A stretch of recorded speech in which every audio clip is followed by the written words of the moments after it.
What is up, everyone? It is finally July 1st. It is your Monday evening after work. I'm your host, Michael Davis of Outta Pocket at its brand new home, Boom Broadcasting. I dropped a video at midnight this morning, welcoming you all to the channel. And now I get to welcome you all to Outta Pocket with two very special guests. We got Carsen in, somebody who's been really big in the growth of Outta Pocket. And Outta Pocket wouldn't have grown if it wasn't for the early stages with John, even though he's in an ugly Philadelphia shirt. Podcast Smitty showing love on our YouTube. Yeah. Yes, we are live on Boom Broadcasting's YouTube channel. Be sure if you haven't, go subscribe to that. And you can comment just like Podcast Smitty did. But guys, we have a full slate ahead of us today with NBA free agency. So without further ado, let's get started.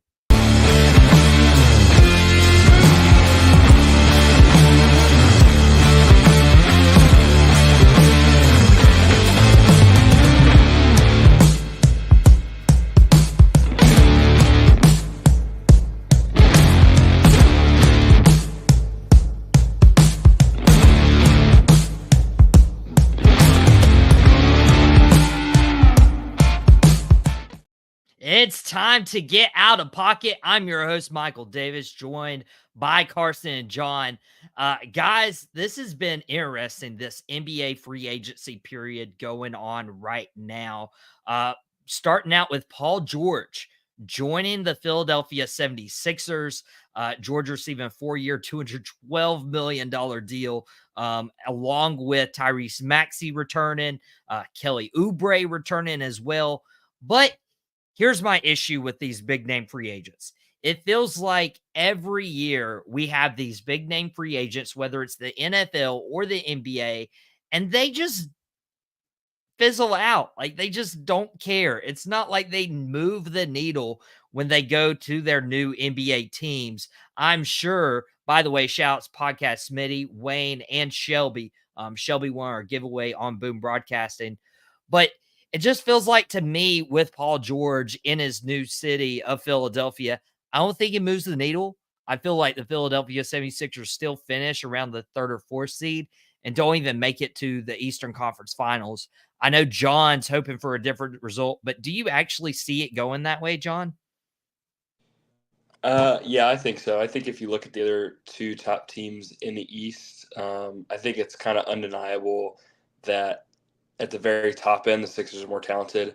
Obviously, you have Joel Embiid. I think that player alone is better than any one player on the Celtics or the Knicks.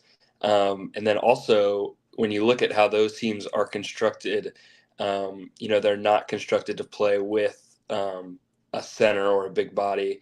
The Knicks just got rid of Hartenstein, who gave Joel some trouble, but he was also playing injured, so it wasn't too much trouble. But they decided to go smaller. They have OG, they have McHale.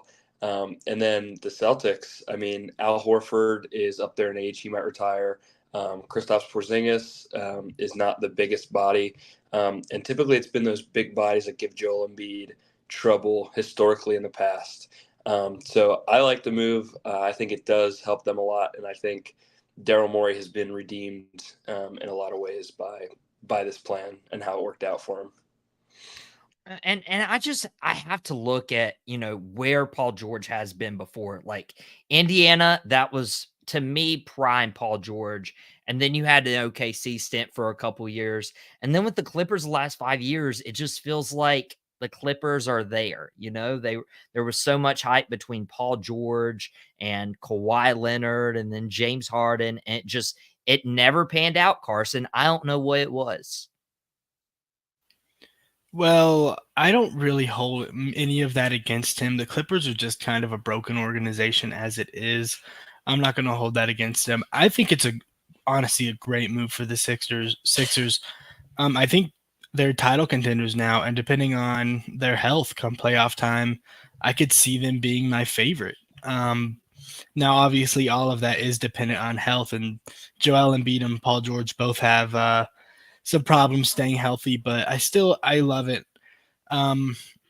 PG at this stage is just not fit to be a second option on a team, which is what the Clippers needed him to be. He's not the athlete that he was, and he was just being asked to carry a load that he can't carry anymore. But I think he's just a perfect option as a 3. He's like the prototypical 3-and-D player outside of like Kentavious Caldwell-Pope, I think, I know Stephen A. Smith said that he is not a very good catch and shooter. He was wrong about that. He's a great catch and shooter. And like I said, if they can stay healthy, I really think that they could come out of the East. The fit is just perfect. He's going to play really well off of like Maxey driving kicks. He's going to play really well off of Embiid double teams. I love it. And I think that they are definitively a top 3 team in the East right now. Wow. And you still think they can, work around, because they have, Paul George now, but they also had Tyrese Maxey and Kelly Oubre, and they drafted Jared McCain. Like, John, I don't know how your 76ers are going to utilize everybody, because honestly, I don't see their play styles meshing that well. I don't know. I mean, you have Embiid and you have Maxey, who we know work very well together. Maxey, I don't expect the leap to be as big as it has been the past 2 years, but I think he'll still improve. Paul George, like Carsen said, like the numbers are pretty good on his catch and shoot stuff. And then, there will be nights where it doesn't click with Jared McCain being a rookie. But hopefully, being a Duke guy, he's been trained up a little bit. Maybe that'll mean something when he comes into the league. But then there's also a little bit of continuity there, bringing back Kelly Oubre, and then also Andre Drummond, who has probably been the best backup center in the Joel Embiid era. So all that means something, especially to a guy like Joel Embiid. You finally have a coach. I don't know if it'll be seamless, for the first couple weeks, but at the same time, it was the best, option available, what you have to work with. So I'm optimistic. I think it will work, just because of how different all 3 players are. They don't really do the same thing, and how special, Embiid is as a talent. Carsen, I was admittedly, you and I are both Duke fans. John does not share that same sentiment, but it's okay. We're working on them. We don't mind. We don't mind. That was out of pocket for the Wolfpack sign, though. Still not over DJ Burns and NC State knocking Duke out of the tournament. Anyways, DJ Burns is a Cavalier now for some reason. Yeah. Oh yeah. That's a needle mover right there, guys. Maybe we can make it past the second round now. Wow. Honestly, this draft that we just had with Klingon, with DJ Burns going undrafted, with Zach Edey, we're probably going to look back at this draft and like, wow, there were like really talented big men. Cal Felpowski, we haven't even mentioned. But what I did want to mention is Jared McCain. Carsen, if this doesn't work out and they see, okay, we're too loaded at guard, maybe we need a better power forward, because Tobias Harris just left for the Detroit Pistons. Not that you can get any worse than Tobias Harris in your starting lineup. Do you think that the 76ers could package Jared McCain for somebody at the 4 spot? I think that's probably where he's going to be most valuable, to be honest. Jared McCain is a really good 3-point shooter, but I just don't think he's exactly league ready yet. I think he'll be pretty good to like lead maybe their second group, but I honestly think he's a trade piece at this point. I don't think they're going to trade him right away, and I do think he deserves some time to develop and show what he can do. And I honestly like him on the Sixers leading that second unit at least if he gets enough playing time and if he can kind of bring over the stuff that he learned at Duke. He was a 40% 3-point shooter, so that alone is valuable, I have faith in him being a good NBA player one day, but right now he is probably most valuable as a trade piece. And maybe they trade him, but 3-point shooting is very valuable, which is why I was shocked, but not really, to see Klay Thompson is now leaving Golden State. Not only is Klay Thompson going to the great state of Texas to play with the Mavericks, but Chris Paul is leaving the Warriors, and he signed a 1-year deal with the San Antonio Spurs. Two completely different sides of the spectrum, John, with Klay Thompson going to the Mavericks, a team that really is one piece away. I talked about it last week on the show. And Chris Paul going to a team with a very young, promising prospect in Victor Wembanyama, but the Spurs are far away from giving Chris Paul, I believe it would have been his first NBA championship. I don't see him win an NBA title with the San Antonio Spurs, but it's interesting to see the Warriors move on from Klay Thompson and Chris Paul. Do you think that is the right move, or could they have still provided value to the Warriors at this stage in their careers? I think it's probably the right move. Just what makes the most basketball sense. It hurts. It's obviously very sad.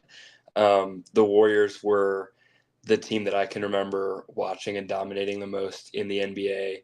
I can remember being in middle school and early high school, the Steph Curry mania, where people were coming into the arena 2 hours early to watch him warm up.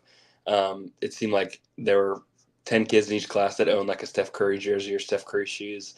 He was maybe the first star player that I can remember outside of LeBron, obviously, but someone who even non-basketball fans kind of identified with and talked about. And his counterpart, who was, a little underrated in my opinion, during those championship runs, especially the first three, the Splash Brother. It's iconic. It's maybe one of the best duos in the NBA history. So it's sad to see him move on, but that's just how these things tend to end. Unfortunately, you age and you do what you can, but I like the fit with Luka, obviously catch and shoot guy. Their numbers were horrible in the finals for threes. They just forgot as a team how to shoot threes for some reason. And when it comes to Chris Paul, can you imagine an easier job when you're that old? You've got a 7'4" guy you can just toss it into every single time up the court. So it'll be interesting to see Chris Paul. He might average the most assists he's ever had in his career. Be able to play with a freak like Wemby. But at the end of the day, I think it's more the sadness overshadows the excitement for where those players are doing, and it's more of a, the book is over, the chapter is ending, unfortunately, on that era of the NBA. Yeah, and Carson, and I totally agree, John.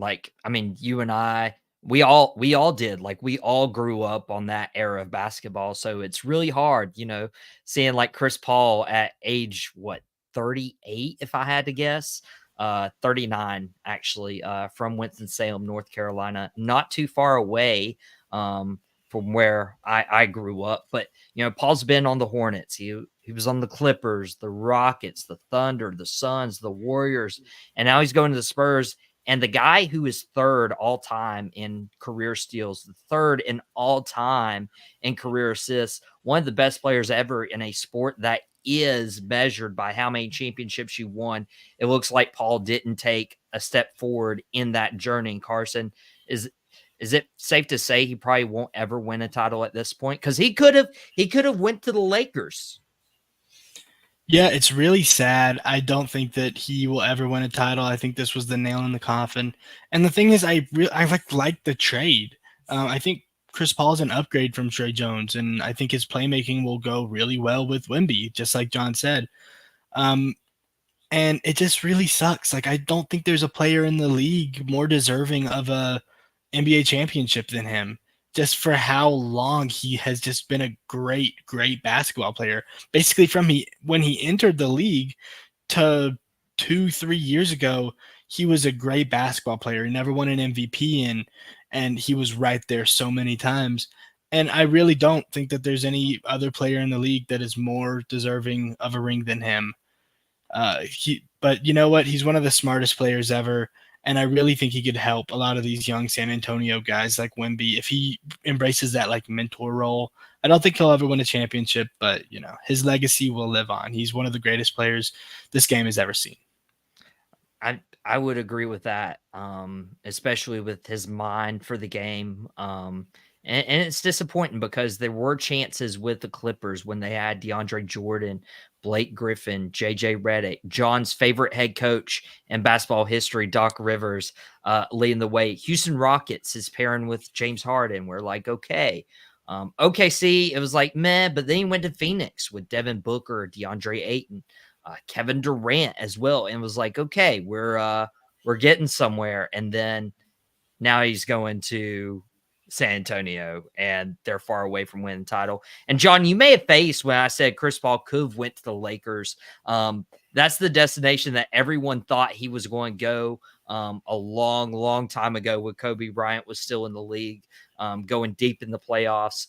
But Chris Paul could have went with the Lakers, join his buddy LeBron. Klay Thompson also rejected an offer from the Los Angeles Lakers. It was being reported 4 years, $80 million. He turned that down to go to Dallas for 3 years and just $50 million. Guys, like this is a little bit concerning to me that the Los Angeles Lakers, everybody talks about the brand, right? What's the biggest brand in basketball? Oh, it's the Los Angeles Lakers.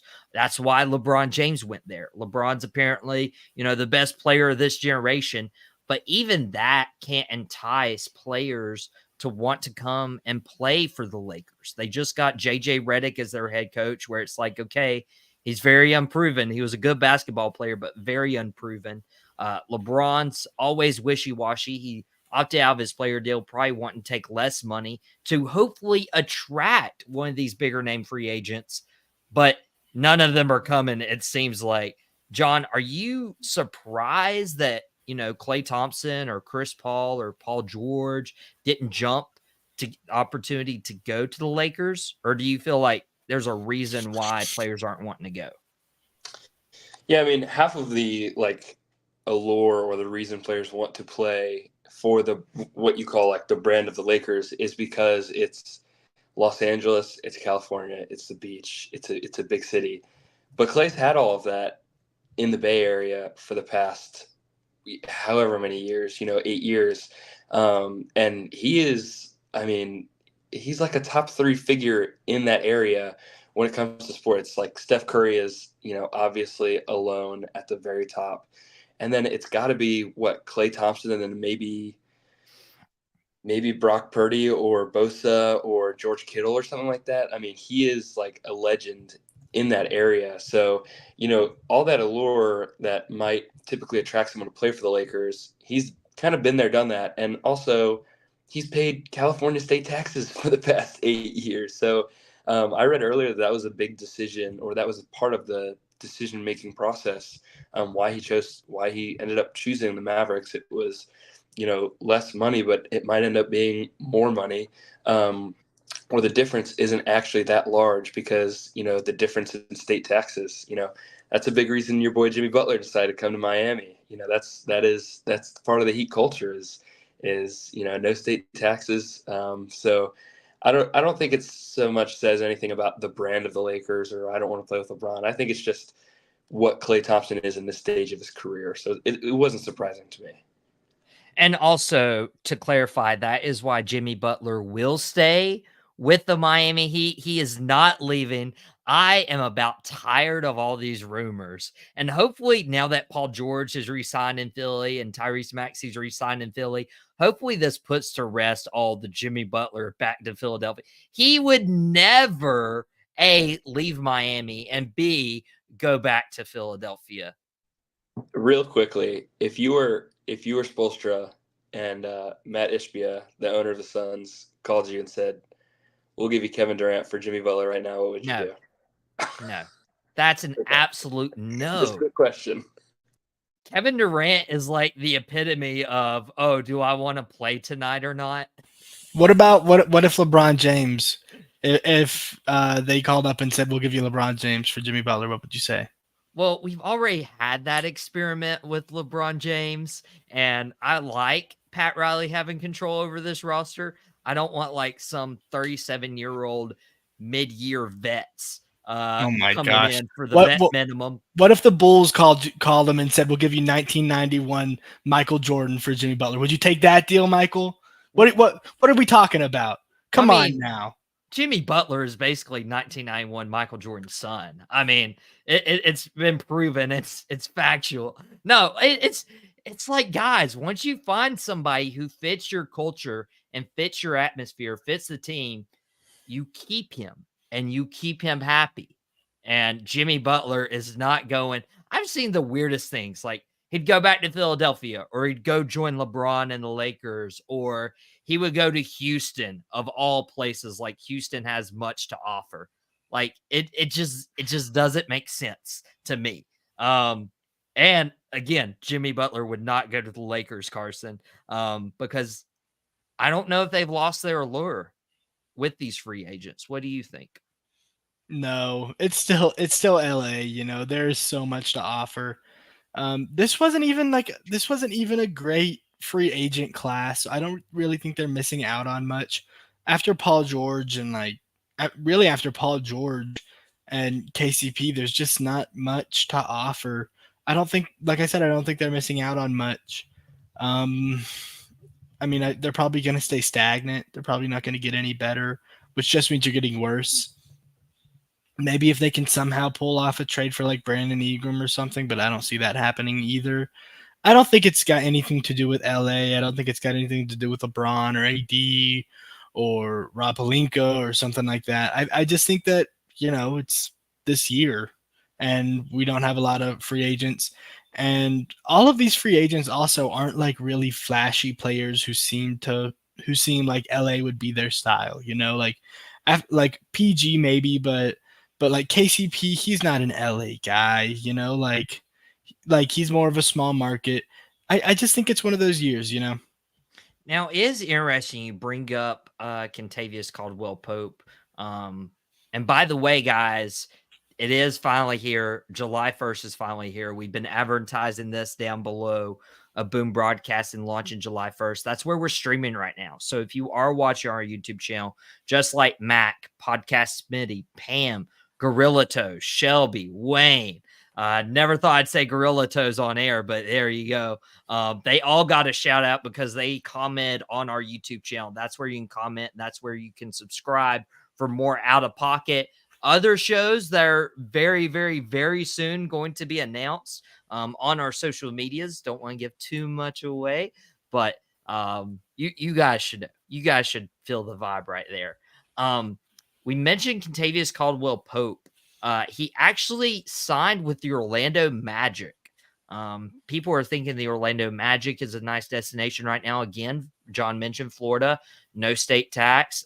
You also have a young star and Paulo Banchero there with the Magic, former Duke guy. But it was weird for Kentavious Caldwell Pope to leave the Denver Nuggets, who won a championship back in 2023, just 1 year ago, to go to the Orlando Magic. And it makes me wonder, is Denver going to take a step back? Because they're going to have to start paying some of their key players like a Jamal Murray, and they could lose some key role players who helped them get to that title. John, do you see the Denver Nuggets making moves to get back to the NBA Finals, or was that a one and done kind of deal? Obviously, whenever you have a top 3 player in the NBA, some would argue 1. I think we'll just say 3 though to avoid all that. I think you always have a chance. I think also, like, we just kind of forget about the Jamal Murray injury that was happening these playoffs. So when that squad is fully healthy, the Jamal Murray and Jokic pick and roll was basically unstoppable. It is bad that they lose KCP. This might be a year that they decide to go all in as well.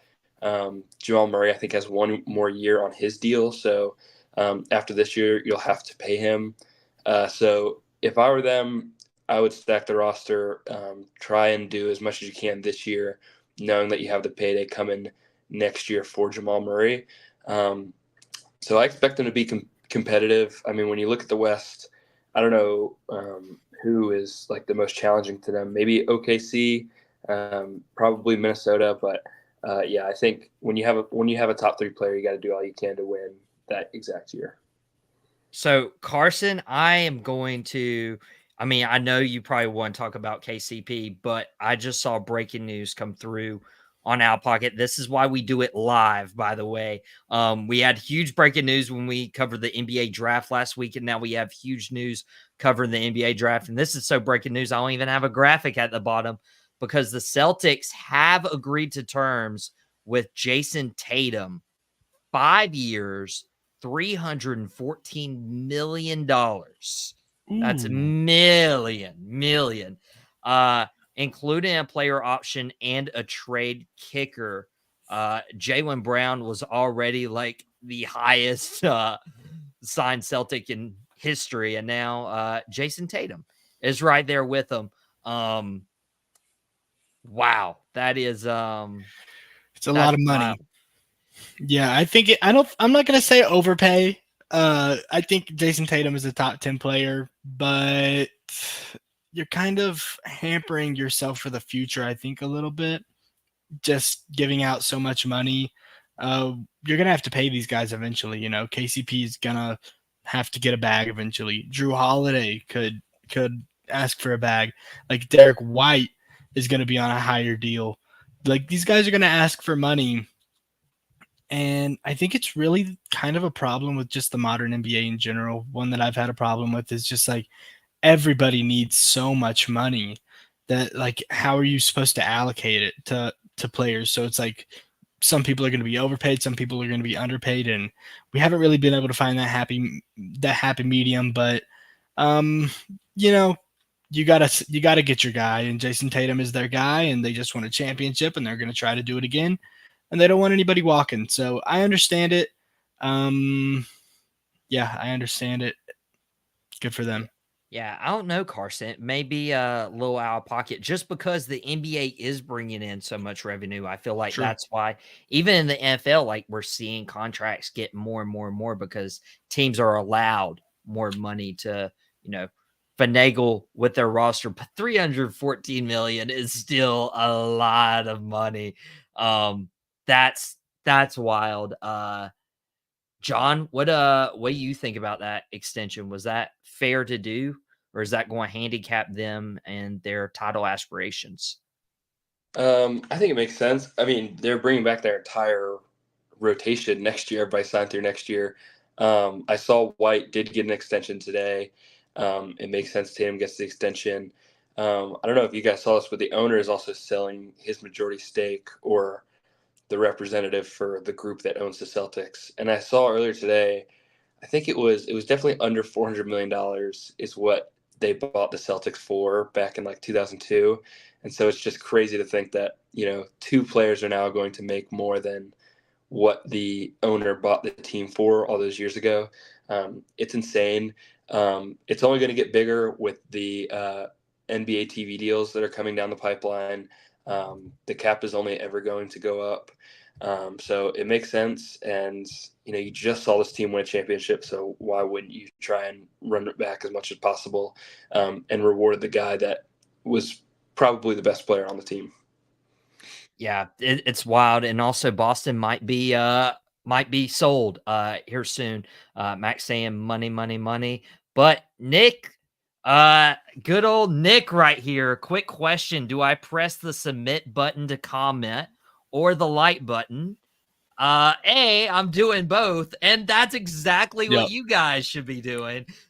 Shout out to Nick for figuring it out, and that's where his comment popped up on the screen. We're actually running out of time on Outta Pocket. Want to make sure we're respectful of y'all's time, but did want to run a question by Carson and then a different question by John, and this can be a little that aged well segment. Carson, I know what you're doing. Also, shout out Nada. Congrats on your new location. It's onward and upward for Sports Talk and Outta Pocket. Yes, super excited to be on Boom Broadcasting now. And Boom Broadcasting is more than just sports, as I mentioned in that intro video that dropped at midnight this morning. So thank you. Appreciate you guys for showing all the support for Outta Pocket. Carson, we kind of talked over text about the Cavaliers firing JB Bickerstaff, and now Kenny Atkinson is in Cleveland. JB Bickerstaff is in Detroit. So I'm going to just ask you, knowing the state of those organizations, who lasts longer? Is it Bickerstaff in Detroit, or is it Atkinson with your Cleveland Cavaliers? Yeah, I got a lot to say about this one. I'll try to speed it up because I know we're running out of time. I think JB Bickerstaff just has an easier job than Kenny Atkinson at the moment. The expectations are just different. One team hasn't contended in 2 decades and isn't really expected to contend for another 3 years. While the other team is expected to get better right now, and they just went to the second round of the playoffs, and we're expected to go further than that. You know what? Kenny Atkinson is not as good of a coach as JB Bickerstaff. It was a terrible move from the Cavs front office, and I think we can expect some Cavs regression unless we can get somebody like Brandon Ingram, which we won't do. The most likely scenario is that the Cavs are just going to stay complacent, and we're going to keep holding on to that pipe dream that 2 small guards who can't play defense and 2 big men who can't play offense are going to work, and they are not going to work. Well, but to answer your question, Mike, JB Bickerstaff will last longer. Wow. So Atkinson having a short stint in Cleveland. I will say this. One of those guys who might be moving teams is Brandon Ingram. That's my personal prediction. He might be the next big star, which is my question for John. John, when you look at the moves we've seen so far, name somebody on the move in the NBA and where you think their next destination will be. Man, I think Brandon Ingram is a solid answer. But I don't know. It's tough. It kind of seems like everybody's set, but you really never know. I saw the Rockets were kind of interested in Kevin Durant. I floated that by you earlier. That's my out of pocket. No real evidence, but it might just happen. I'll say Kevin Durant. Kevin Durant gets moved at some point either this offseason or in the season. Where do you think he would end up? I don't know. The Rockets have the Suns pick that they can offer back. It's kind of like a swap where, okay, now if you're bad, you get your picks back, whatever. You have a little bit more flexibility to do whatever you want. But if not the Rockets, I think the Heat, I think Spoelstra has been in love with Kevin Durant for a really long time. So him with Jimmy Butler would be incredible if you could pull that off. But I don't know. It's just everybody really seems set in where they are now that there's been that movement. But I think it would just be fun to see Kevin Durant play some more actual contending basketball again. Of all the names we've mentioned, I'd much rather have Donovan Mitchell over Kevin Durant. And if I want Kevin Durant, I would go with the younger Brandon Ingram version from Wish. Don't even talk about Donovan Mitchell. He's not going anywhere. Hey, don't talk about him. You just complained. I mean, Gorilla Toes is getting you an ice cube because you're so hot about Donovan Mitchell not performing. Come on. No. If you're going to be so hot upset about Donovan Mitchell, I'm hot about the front office. I'm upset about the front office. Donovan Mitchell proved himself to be a top 15 player. He's not going anywhere. I won't let him. Wow.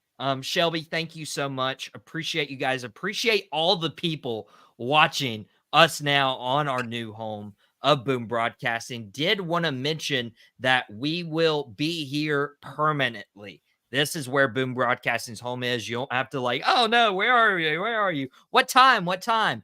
Everybody has given us such great feedback about the 5:30 time slot. So much great feedback about our new channel, Boom Broadcasting. And tonight we will also be doing Gorilla Toes, boom, boom, boom, baby. I like it. I like it. Sean Lucas says Mitchell coming to LA. That would be that'd be interesting. Donovan Mitchell with, I'm assuming, the Lakers, because Sean is a Lakers guy.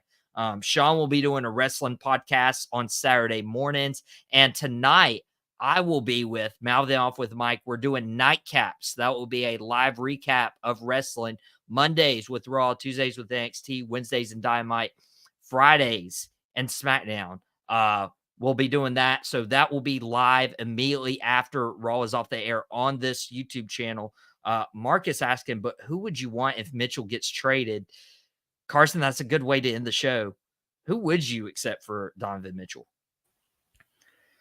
I don't think anybody. I think if we're gonna trade anybody, it's got to be Darius Garland or Jared Allen, and then I would accept somebody like Maybe Tyler Hero. I would accept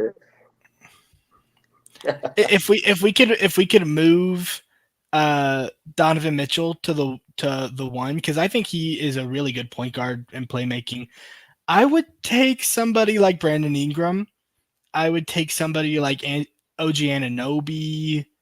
I don't know, somebody like that. Somebody, or maybe like a Lauri Markkanen would be awesome. Denny Avdija, a big wing who can play defense and shoot the three. That's what I want. Wow. And podcast me saying Lauri Markkanen too. Nick saying, well done, guys. Hopefully these moves do well and Charlotte wins basketball games. Mullock's a big Hornets fan.